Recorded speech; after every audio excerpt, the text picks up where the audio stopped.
Бу әле финал түгел, шулай да спортчылар бик төгәл һәм җитди, чөнки сынаулы минутлардан хәл иткеч уеннар башлана. Вакытны заяга уздыручак түгел, спортчылар бу көннәрдә чын мәгънәсендә бассейнда яши.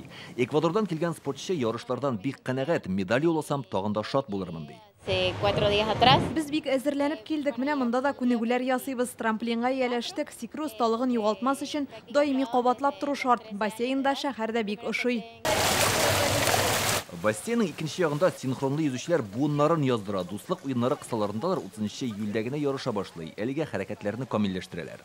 Халыкара ярышка әзерлек бассейнда гына түгел, коры җирдә дә бара. Менә бу бина спортчылар телендә әйткәндә коры бассейн дип атала. Ул мәзәктәгечә йөзә белмәүчеләр өчен түгел, киресенчә йөзү осталыгын кордагы шартларда арттыру өчен.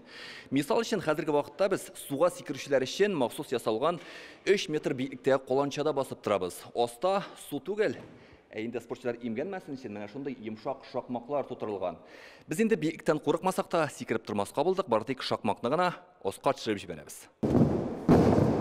Хәзер коры бассейнда Беларусь йөзүчеләре шөгыльләнә. Хәрәкәтләр шул ук сугына юк. Финал алдыннан бу бик тә кирәкле гамәл диләр. Подготовка была сложная. Безнең өчен Казанда узучы бу ярышлар бик җаваплы стартлар. Әлбәттә, җиңү максаты белән килдек. Кичә чыгыш ясадым, 6нчы нәтиҗә иде. Бераз кәеф кырылды. Бүген парлап сикерәбез. Быел бу безнең өчен беренче халыкара ярышлар, дулкынланабыз. Кунак килсә ит пешмәсә бит пешә диләр бит. Халыкара ярышта туклану мәсьәләсендә югары дәрәҗәдә судагы спорт төры күп көч таләп итә. Шуңа йөзүчеләр итле ризыкларны сайлый. Чит ил вәкилләренә милли ризыгыбыз өч пешмакта бик тансак. Ну такой впервые пробовал. Ярышның аерылгысыз тагын бер өлеше ул волонтерлар. 3000 якын спортчыны һәр адымда 200 артык волонтер узатып йөри. Алар үзләре юлдаш, үзләре тылмаш. Я начала волонтерить с 2018. Мин 2017 елдан бирле футбол буенча дөнья чемпионатыннан башлап бу вазифада. Аралашу ошый, ярышта спортчыларны озатып йөрим. Алар универсиада авылында яшим, тәрҗемә белән дә булышам. Алман һәм инглиз телләрен беләм.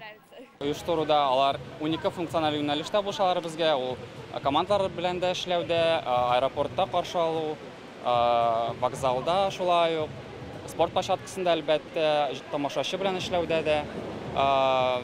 Бер чарада Татарстанда волонтерлардан башка үтә алмый, үткәрә алмыйбыз без аларны.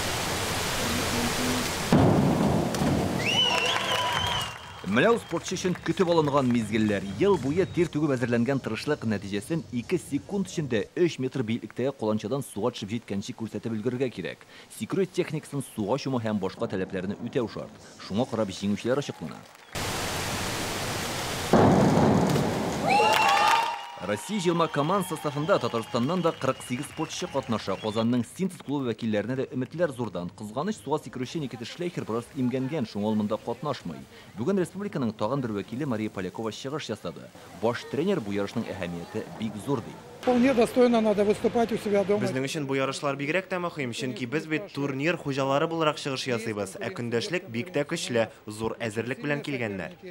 Дуслык уеннары Казанда быел җәен уздырылучы беренче халыкара ярыш. Йөзү, суга сикерү, синхронлы йөзүдә көй сынашалар. Бассейндагы уеннар 2 августка кадәр дәвам итә. Барлыгы 300 комплект медаль уйнатылачак.